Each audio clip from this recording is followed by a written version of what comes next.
एक पुलिस के अधिकारी ने महिलाओं को वोट से डालने से रोका और रिवॉल्वर दिखा करके कहा कि वोट डालने नहीं जाओगे। हम लोग तो उस पक्ष के धर लोग हैं। अगर आप करा सकते हैं तो आप कराइए। नहीं अध्यक्ष महोदय, जब कभी भी हम लोगों को मौका मिलेगा तो जाति जनगणना कराने का काम हम लोग करेंगे। जिस समय उत्तर प्रदेश का इलेक्शन चल रहा था, बहुत से लोगों को वोट डालने का अधिकार जिनको था उनको अधिकार से रोका गया और जो लोग वोट डालने जा रहे थे उन्हें डराया धमकाया जा रहा था। ऐसे इंतजाम किए गए थे कि ये वोट डालने के लिए वोट बूथ तक न पहुंच पाए।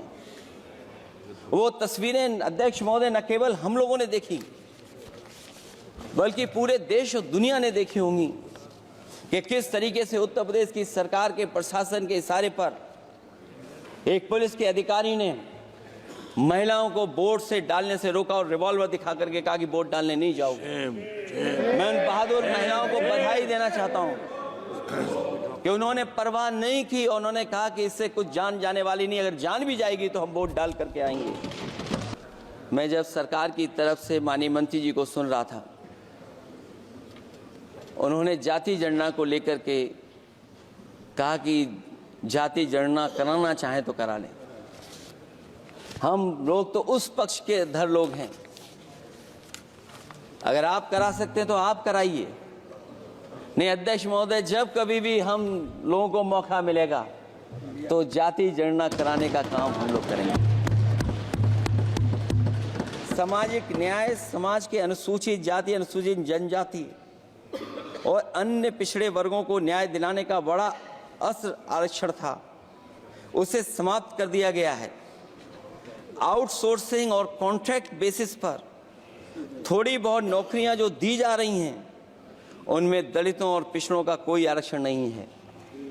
शिक्षण संस्थाओं और विश्वविद्यालय में प्रोफेसर्स और वाइस चांसलर के चयन के समय इनके आगे लिख दिया जाता है, एक नया शब्द का इजाद हुआ, NFS, नॉट फाउंड सुटेबल।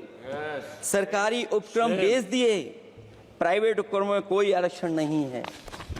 अध्यक्ष महोदय, शिक्षा मंत्री जी सूची जारी करें और अगर ये बात कहीं भी गलत है तो शिक्षा मंत्री जी सूची जारी कर दें। देश के सभी केंद्रीय विश्वविद्यालयों के वाइस चांसलर की ओर प्रोफेसर की एक, मैं तो कहूंगा अध्यक्ष महोदय कि शिक्षा मंत्री जी अगर ये सूची जारी कर दें कि जितनी भी सेंट्रल यूनिवर्सिटीज हैं और उनके माध्यम से जितने भी प्रोफेसर्स का अपॉइंटमेंट हुआ है, सब बात साफ हो जाएगी। आप केवल देश के 10% लोगों को ही ख्याल रख रहे हैं, बाकी 90% लोगों का आप ख्याल नहीं रख पा रहे हैं। और जाति जनगणना कभी जाति में भेदभाव नहीं बढ़ाएगा अध्यक्ष महोदय। जाति जनगणना जातियों के बीच दूरियां कम करेगा और तमाम हमारे ऐसे समाज के लोग जिनको न्याय नहीं मिला, जिनको अधिकार नहीं मिला है, अध्यक्ष महोदय कम से कम जाति जनगणना के बाद उन्हें अधिकार और सम्मान दिलाने का काम भी हो सकेगा। इसलिए हम इसके पक्ष में हैं।